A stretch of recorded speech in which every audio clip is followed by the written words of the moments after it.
Hello दोस्तों, मैं मोनिका खुद के ही किस्से के साथ। बात उन दिनों की है जब मेरा ऑफिस कनॉट प्लेस में था और मैं जनकपुरी मेट्रो स्टेशन से मेट्रो लेती थी। तकरीबन मेरे ही समय पर एक शख्स को प्लेटफॉर्म पर खड़ा हुआ मैं हमेशा पाती थी। ड्रेसअप से तो अच्छे मल्टीनेशनल कंपनी में लगता था और कंधे पर एक प्रोफेशनल बैग भी लिए रहता था।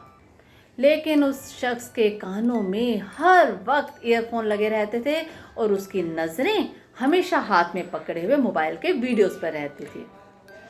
उसे देखकर तो ऐसा लगता था कि बंदे को पता ही नहीं है कि बाहर धूप है कि छांव है, बसंत है या बरसात है। कहने का मतलब यह है कि उसकी आंखों को मैंने कहीं दूसरी ओर देखते हुए देखा ही नहीं।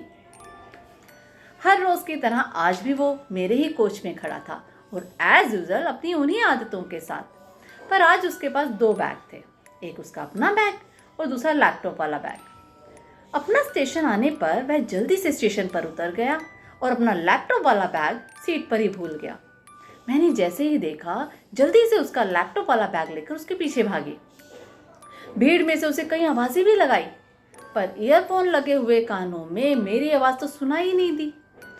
मैंने अपने कदमों को थोड़ा और ज़्यादा तेज़ किया और उसके सामने जाकर खड़ी हो गई और ज़ोर से कहा, ओ मिस्टर।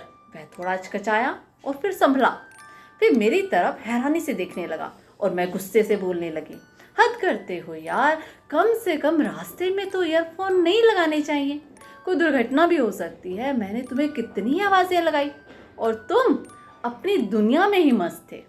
ये लो अपना बैग जिसे तुम मेट्रो में छोड़ आए थे। देखता ही रहा वह और उसने मुझे हल्का सा थैंक्स कहकर बैग तो ले लिया और मैं भी भुन भुनाई हुई सी इट्स ओके कहकर वहाँ से चली गई। बैग पाकर उसने राहत की सांस ली, क्योंकि बैग में लैपटॉप था और आजकल तो सारा ज़रूरी डाटा लैपटॉप में ही रहता है। यहाँ तक कि प्रेजेंटेशंस भी उसी में होती हैं और कई बार बैकअप लेने का टाइम भी नहीं मिल पाता है। तो आज के दौर में तो अगर इंटरनेट थम जाए तो ऐसा लगता है कि ज़िंदगी ही रुक जाए। खैर मैं चली गई, लेकिन उसके दिलो दिमाग में एक हलचल सी मच गई। अब हर रोज़ उसकी निगाहें मुझे ढूंढने लगी।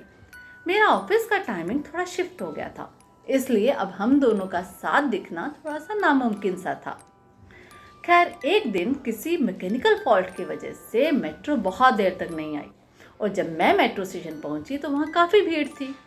एकाएक भीड़ में से वो मेरे पास आया और हाथ बढ़ाकर बोला, हेलो, आई एम राज। मैंने भी बेबाकी से एक स्माइल देते हुए अपना हाथ बढ़ाया और अपना परिचय दिया कि आई एम मोनिका। वैसे आजकल युवा वर्ग बेहिचक बातचीत तो कर ही लेते हैं, बशर्ते सामने वाला डिसिप्लिन होना चाहिए। बस उसी दिन से मिलना और बातचीत का सिलसिला जारी हो गया। मेरी डांट का उस पर यह असर हुआ कि उसने रास्ते में कभी ईयरफोन का यूज़ नहीं किया और इसी वजह से हम दोनों अच्छे दोस्त भी बन गए। दोस्तों, मित्रता के लिए, दोस्ती के लिए कोई नियम, कोई शर्त नहीं होती है। सिर्फ इतना करना होता है कि हमें सेल्फिश भावनाओं से दूर रहना होता है। अगर हम अपनी मित्रता में इन सेल्फिश भावनाओं को दूर रखें तो इनका वास्तविक सौंदर्य हमारे साथ हमेशा रहता है। तो दोस्तों, आप भी देखिए, कहीं आपका कोई करीबी मित्र आपसे दूर जाने की कगार पर उदास ना खड़ा हो।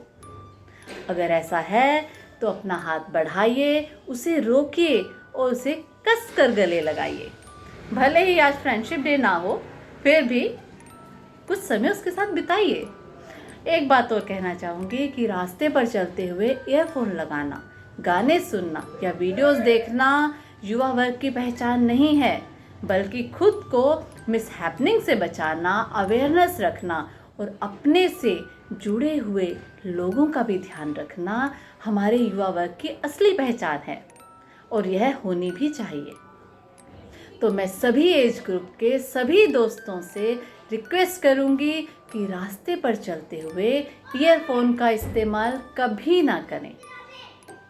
मैं मोनिका फिर मिलूंगी कुछ किस्से, कहानियाँ या कविताएं लेकर। तब तक अपना ख्याल रखिएगा।